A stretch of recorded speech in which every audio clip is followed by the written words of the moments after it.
기도해드립니다. 여호와께서 회막에서 모세를 부르시고 그에게 말씀하여 계시되 이스라엘 자손에게 말하여 이르라. 너희 중에 누구든지 여호와께 예물을 드리려거든 가축 중에서 소나 양으로 예물을 드릴지니라. 그 예물이 소의 번제이면 검없는 수컷으로 회막문에서 여호와 앞에 기쁘게 받으시도록 드릴지니라. 그는 번제물의 머리에 안수할지니 그를 위하여 기쁘게 받으심이 되어 그를 위하여 속죄가 될 것이라. 그는 여호와 앞에서 그 수송아지를 잡을 것이요 아론의 자손 제사장들은 그 피를 가져다가 회막 문 앞 제단 사방에 뿌릴 것이며 그는 또 그 번제물의 가죽을 벗기고 각을 들 것이요 제사장 아론의 자손들은 제단 위에 불을 붙이고 불 위에 나무를 버려놓고 아론의 자손 제사장들은 그 뜬각과 머리와 기름을 제단 위에 불 위에 있는 나무에 버려놓을 것이며 그 내장과 정강이를 물로 씻을 것이요 제사장은 그 전부를 제단 위에서 불살라 번제를 드릴지니 이는 화제라 여호와께 향기로운 냄새니라. 성경은 피를 아주 중요하게 말씀하십니다. 요즘에는 성경 전체가 피라고도 볼 수 있습니다. 에덴 동산에서 아담과 하와의 가죽옷을 지어주시기 위해서 분명히 양을 잡으시겠죠. 그래서부터 시작해서 구약은 어린 양의 피입니다. 속죄 제물은 다 피입니다. 신약은 예수 그리스도의 피입니다. 십자가의 피입니다. 왜 피냐? 피는 생명이기 때문에 그렇습니다. 생명은 피에 있습니다. 피는 속죄입니다. 속죄. 피 흘림이 없은즉 사함이 없느니라 말씀하셨습니다. 예수의 피는 예수 믿는 자에게 생명의 값입니다. 예수님의 피는 우리의 죗값으로 치러진 생명의 값입니다. 레위기의 번제, 화목제, 속죄제, 속건제는 다 피의 제사입니다. 속죄의 제사, 그것은 곧 피의 제사입니다.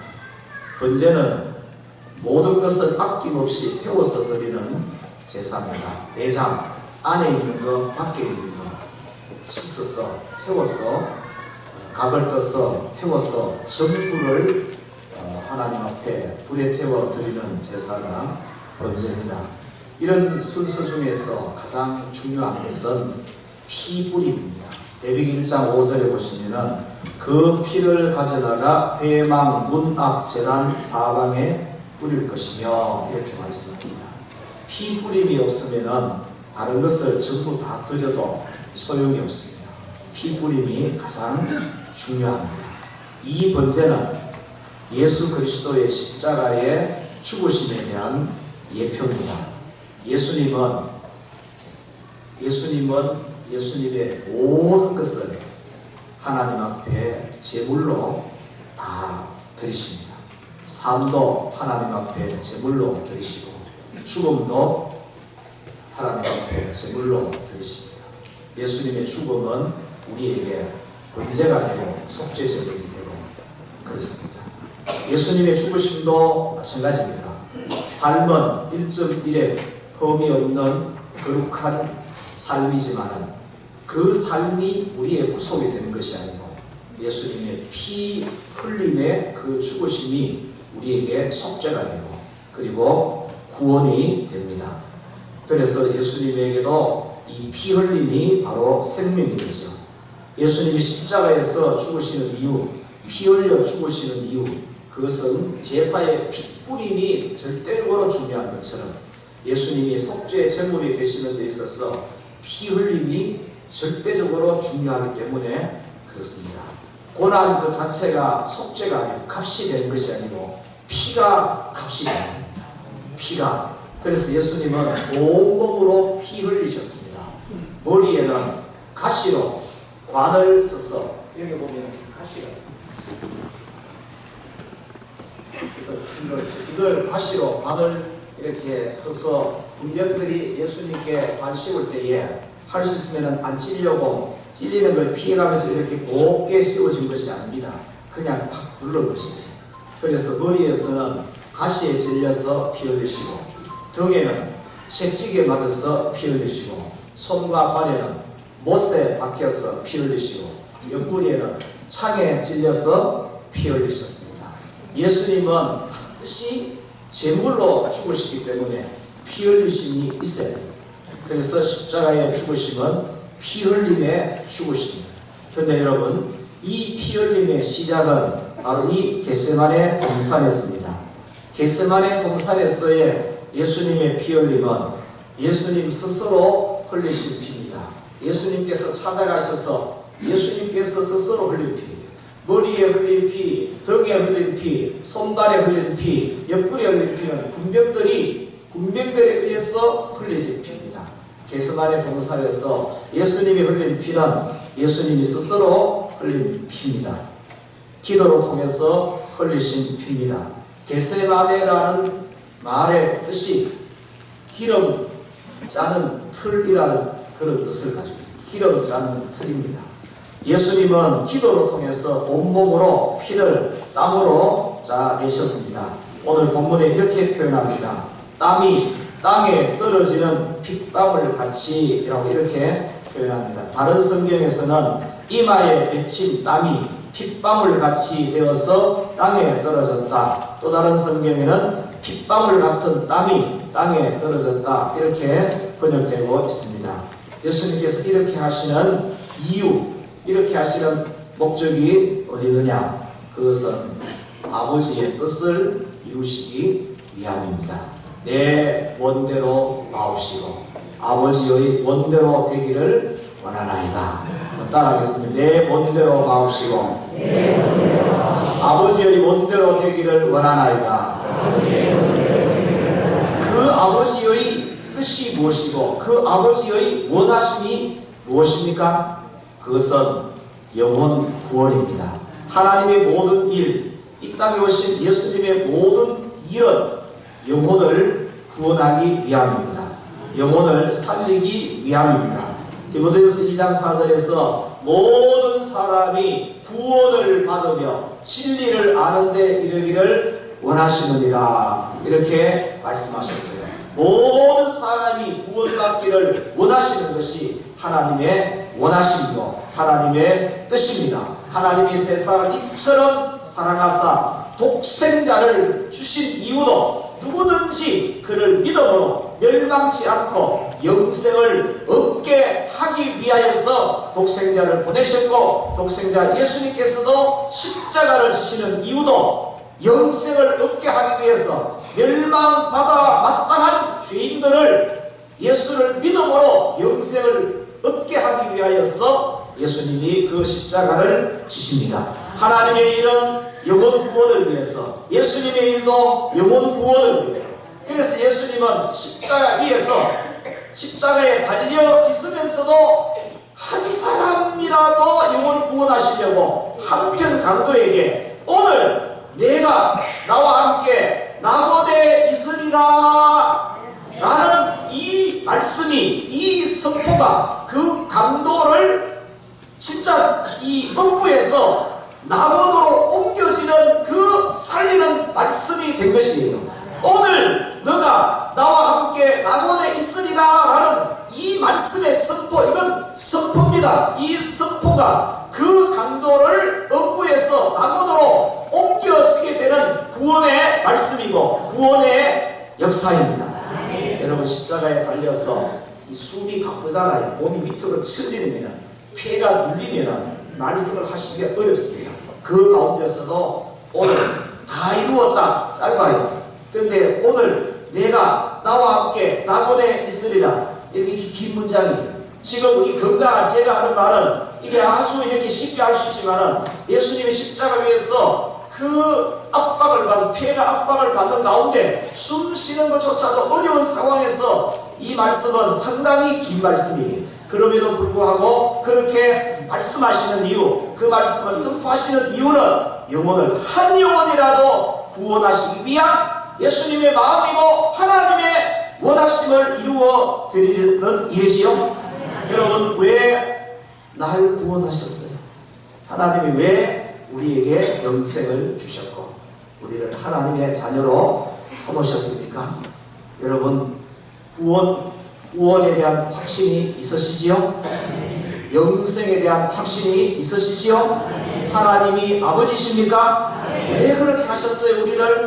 우리는 이런 예수님을 생각할 때에 기본적으로 두 가지를 반드시 생각해야 됩니다. 첫째, 구원의 은혜입니다. 우리가 이 구원이 얼마나 큰 은혜라는 사실, 얼마나 놀라운 하나님의 은혜라는 사실을 우리는 기억을 해야 돼요. 그래서 안식일을 기억하여 오늘 저와 여러분들이 이 자리에 와서 예배를 드리는 것은 우리에게 베푸신 그 구원의 은혜를 기억하였기 때문에 만사를 제쳐놓고 구원을 베풀어 주신 그 하나님의 은혜를 찬양하고 경배하기 위하여서 이렇게 오신 줄 믿습니다. 여러분, 이 생활이 한 주간의 시작이 되고 먼저가 된 것처럼 우리의 일생에 있어서 가장 먼저가 되고 시작이 되어야 될 것은 우리에게 구원을 베풀어 주신 그 하나님을 찬양하고 경배하는 일인 줄 믿습니다. 어떤 것으로도 이 일은 빼앗겨서는 안 됩니다.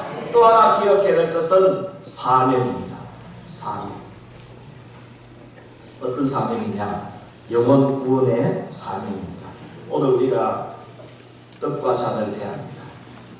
말씀 중에, 성찬의 말씀 중에 이런 말씀. 너희가 이 떡을 먹으며 이 잔을 마실 때마다 주님의 죽으심을 주님 오실 때까지 전하는 것입니다. 무슨 말씀입니까? 성찬에 참여하는 자는 사명에 참여합니다. 어떤 사명에 참여합니까? 주님의 죽으심을 주님 오실 때까지 전하는 것. 다르게 표현하면 복음을 전하는 것. 그 일을 통해서 영혼을 구원하는 일인 줄 믿습니다. 예수님은 저와 여러분들의 영혼을 위해서 땀이 땅에 떨어지는 핏방울 같이 흘리시고 계십니다. 우리는 누구의 영혼을 위해서 핏방울 같은 땀을 흘려야 되겠습니까? 가족의 영혼의 구원을 위해서, 형제들의 영혼의 구원을 위해서, 이웃들의 영혼의 구원을 위해서, 비록 원수라 할지라도 영혼만은 구원받아야 하지 않습니까? 지옥은 가서는 안 되잖아요. 그래서 이런 영혼들을 위해서 우리도 저도 흉내라도 내야 될 줄 믿습니다. 여러분, 우리는 예수님을 주님이라고 이렇게 부릅니다. 한번 따라합시다. 주님. 예수님이 주님이십니까? 누구든지 예수님을 주님이라고 이렇게 부르는 그 사람은 그 예수님에게 종입니다. 내가 예수님의 종이다라고 표현을 안 해도 예수님은 나의 주님입니다라는 그 고백 속에는 나는 예수님의 종입니다라는 것이 담겨져 있습니다. 종은 주인의 일을 하는 것이 종입니다. 주인 되시는 예수님의 일은 영혼 구원이에요. 그렇다면 우리도 그 일을 해야 하는 것이 우리에게 주어진 사명이고 종에게 주신 주인의 일인 줄 믿습니다. 그래서 오늘 본문을 보면서 우리는 두 가지를 배워야 됩니다. 하나는 중요한 일, 그런 일이 있을 때마다 항상 하나님 아버지 앞에 나아가는 모습이 우리에게 있어야 됩니다. 또 하나는 나아가서 예수님처럼 무릎을 꿇고 기도하시는데 어떻게 기도하시느냐? 힘쓰고 애써 더욱 간절히 기도하시니 땀이 땅에 떨어지는 핏방울 같이 되었더라. 여러분, 예수님도 일상적인 기도가 있었어요. 새벽녘에 한적한 곳에 가서 기도하시고, 때로는 밤에 산에 가셔서 밤을 새워가며 기도하시고, 낯선의 무덤 앞에서 기도하시고, 이런 일상적인 기도가 있지만은 일생에 있어서 가장 중요한 문제를 두고는 힘쓰고 애써 더욱 간절히 기도하시는 이 기도가 있어야 된다는 것이죠. 따라하십시다. 힘쓰고 애써 더욱 간절히 그렇게 기도하시는 이 간절함이 간이 절해가지고 그 간절함이 어느 정도이느냐? 땀이 땅에 떨어지는 핏방울같이 될 정도로 힘을 쓰시고 애를 쓰시고 더욱 간절히 기도하셨다는 것입니다. 여러분, 우리도 일상적인 기도를 매일 합니다. 매일 하지만은 그러나 중요한 일이 있을 때는 우리도 예수님처럼 예수님에게서 이런 것을 배워서 이런 기도를 해야 될 줄로 믿습니다. 여러분 이 기도하실 때 예수님의 당시의 상황은 예수님은 인기 절정의 때였습니다. 누가복음 19장 37절 38절에 예수님이 예루살렘에 입성하실 때에 그때에 사람들이 예수님을 이렇게 환영했습니다. 찬송하리로다 주의 이름으로 오시는 왕이여 하늘에는 평화요 가장 높은 곳에서는 영광이로다. 예수님을 왕으로 환영했어요. 예수님을 왕으로 대접했습니다. 여러분 인기 절정의 때잖아요. 그리고 예수님은 공생의 사역 중에서 지금 가장 중요한 시기에 됩니다. 사명의 절정의 때에 이르렀습니다. 이런 상황에서 예수님께서 가장 중요하게 하시는 일이 뭐냐? 홀로 아버지 앞에 서는 것입니다. 홀로 아버지 앞에 서는 것입니다. 여러분 요즘 잘 나가십니까? 검사가 잘 되고 있으십니까? 하는 일마다 잘 되고 있습니까? 가정이 평안하시죠? 가족들이 무탈하시죠? 직장이 안정이 되고 사업과 생업이 잘 되고 있지요? 여러분 이럴 때에 우리는 어떻게 하나님 앞에서 서신해야 될 것인가? 왜 하나님이 잘 되게 하십니까? 왜 하나님께서 평안을 주시죠? 왜 하나님께서 우리에게 형통함을 주십니까? 영혼 구원하는 일을 더 잘하라고. 여러분 잘 나갈 때에 하나님 앞에 1대1로 서서 지금 내가 바른 길로 잘 나가고 있는지를 반드시 점검하셔야 돼요. 아멘입니까? 지금 중요한 일을 앞두고 있으십니까? 그렇다면 하나님 앞에 홀로 쓰는 겟세마네로 가시기 바랍니다. 우리에게 중요한 일이 무엇입니까? 영혼 구원입니다. 영혼 구원보다 더 중요한 일이 있겠습니까? 없습니다. 영혼 구원이 우리에게도 예수님에게도 가장 중요한 일인 것처럼 저와 여러분들에게도 영혼을 구원하는 일이 가장 중요한 일인 줄 믿습니다. 아니면 혹시 우리 중에 힘들고 어렵고 답답하고 일이 안 풀려서 그래서 몰래 힘들게 울고 있는 분 있으십니까? 여러분 그 일이 무엇입니까? 어떤 일로 힘들어하고 답답해 하십니까? 혹시 그 일이 영혼을 구원하는 일이라면 그 일은 힘들어도 감사해야 될 일인 줄 믿습니다. 다른 일일지라도 우리는 조용히 겟세마네 동산으로 가셔야 됩니다. 홀로 아버지 앞에 한번 서셔서 자기를 한번 돌아보시기를 바랍니다. 나는 지금 무엇을 중요하게 여기고 있는지, 나는 지금 무엇 때문에 어렵고 힘들어해서 그래서 지금 마음하고 있는지를 한번 살펴보시기 바랍니다. 내가 중요하게 여기고 있고 내가 힘들어하고 있는 이것이 진짜 하나님에게도 중요한 일인지 하나님께서도 중요하게 여기는 일을 나도 중요하게 여기는지를 우리는 분명히 한번 살펴봐야 됩니다. 예수님은 인기 절정의 때에 가장 중요할 때에 가장 긴장이 될 때에 다른 곳으로 가지 아니하고 겟세마네 동산으로 가셔서 하나님 아버지 앞에 서셨어요. 왜 그러셨느냐? 하나님 아버지의 뜻이 대답이기 때문에 하나님 아버지의 뜻이 예수님의 모든 문제의 해답이기 때문에 그렇습니다. 여러분 우리 인생의 해답이 무엇입니까? 우리 인생의 우리 삶의 대답이 어디에서 와야 됩니까? 아버지에게서 와야 돼요. 하나님 아버지가 우리 인생의 대답이고 하나님 아버지의 뜻이 우리 삶의 해답이 되어야 될 줄 믿습니다. 아버지 앞에 와서 무릎을 꿇고 힘쓰고 애써 더욱 간절히 기도하는 시간을 가질 수 있기를 축복합니다. 우리는 예수님처럼 땀이 땅에 떨어지는 핏방울처럼은 못 되더라도 아니면 땀이든지 눈물이든지 콧물이든지 이런 것을 흘려가면서 기도할 수 있는 이런 기회가 우리에게 분명히 있어야 됩니다. 여러분 예수님의 기도를 오늘 본문에서는 힘쓰고 애써 더욱 간절히 기도 이렇게 표현되어 있습니다. 이것을 히브리서 5장 7절에서는 이렇게 말씀합니다. 그가 예수님입니다. 육체에 계실 때에 자기를 죽음에서 능히 구원하실 이에게 심한 통곡과 눈물로 간구와 소원을 올렸고 그의 경건하심으로 말미암아 들으심을 얻었느니라. 들으심을 얻었느니라. 여러분 이것이 응답이잖아요. 근데 예수님의 이 기도의 응답은 십자가에 죽으시고 나사로의 무덤 앞에서 기도하실 때는 나사로가 살아서 나올 것이 응답이었어요. 다른 어떤 문제를 기도하실 때는 그것이 해결되는 것이 응답이었는데 이 기도에 대한 응답을 예수님이 십자가에서 주시는 거예요. 여러분, 그래서 우리에게 이런 기도는 상당히 부담이 되는 기도예요.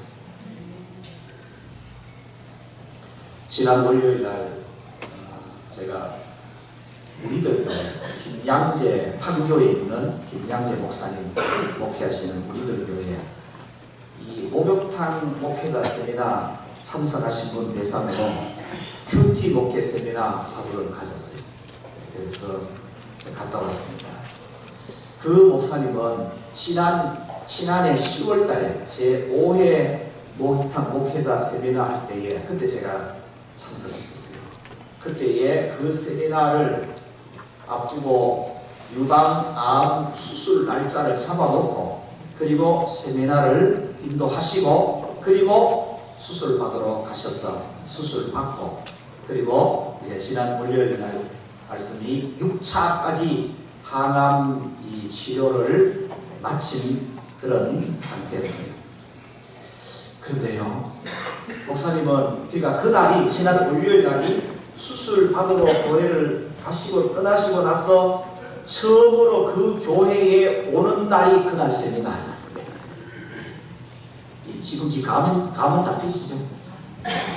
우리 이야기 안 했어요. 관심이 없으시죠? 교회를 비우시고 나서 처음 수술 받고 항암 치료 받고 온 교회에 오시는 날이 그 세미나 인도하러 오신 거예요. 근데 이 목사님이 6개월 가까이 교회를 비우는 동안에 그 교회가 10%나 부흥이 되었다는 거예요. 목사님의 고백이 이런 고백을 하시더라고요.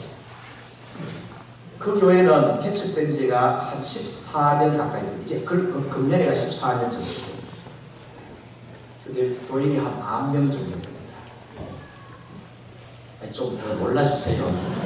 우리는 지금 벌써 교인이 한 400명 정도예요. 10,000명이 14년 된 교회인데 거기에 그러니까 여러분 목사님 표현이 그래요. 잘 나갈 때에 하나님 내게 암을 주셔서 너무 감사하다. 이런 표현하시죠. 혹시 암으로 이 고통을 겪으신 분, 또 그런 중에 있으신 분이 있다면 이해를 해주시기 바랍니다.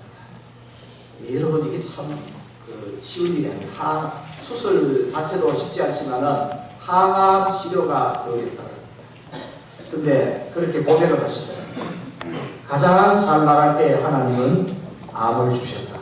너무 감사하다. 그러면서 이제 항암 치료 받으면서 교회로 올 수 없으니까 이제 이렇게 한 달에 한 번씩 음성으로 교인들에게 음성으로 이제 이렇게 인사 메시지를 보내주고 그걸 교인들에게 들려주고 아마 그렇게 한 것 같아요. 예. 그래서 제가 그 이야기를 들으면서 참 목사님께서 수술 받으시고 항암 치료를 받는 그 기간이 목사님에게는 겟세마네 기도의 기간이구나.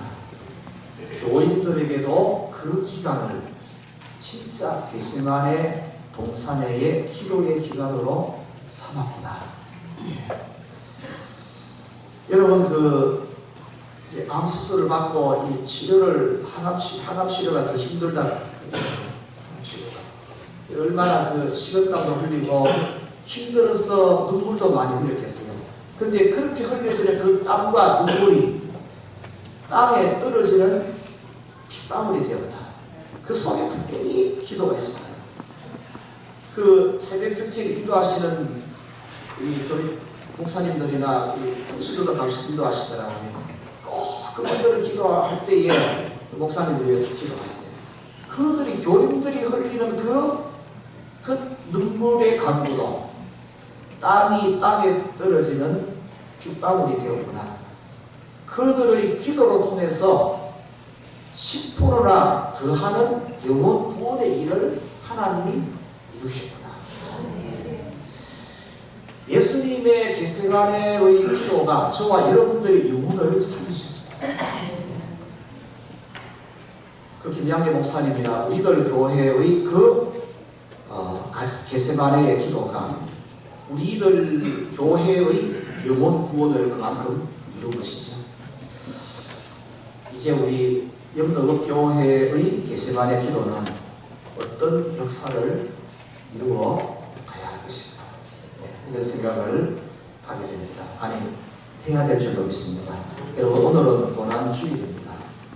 그리고 내일부터 고난주간이 시작이 됩니다. 금년에는 저희 교회가 사순절 특별 새벽 기도를 사순절 첫날부터 시작해서 오늘까지 이렇게 달려오고 있습니다. 내일부터는 고난주간이 시작이 됩니다. 여러분, 솔직히 말씀드려서 땀에 떨어지는 핏방울처럼 기도한다는 것은 쉽지가 않아요. 그러나 그런 마음으로 이 한 주간 동안에 내 주위를 돌아보고 내 주위의 영혼들을 한번 살폈으면 좋겠습니다. 가족들 중에 구원받아야 할 영혼들이 있습니까? 형제들 중에 구원받아야 할 영혼들이 있으십니까? 동료들이나 이웃들 중에 구원받아야 할 영혼들이 있으시죠? 이번 주간에 새벽에 영덕읍 교회라는 겟세마네 동사도로 오세요.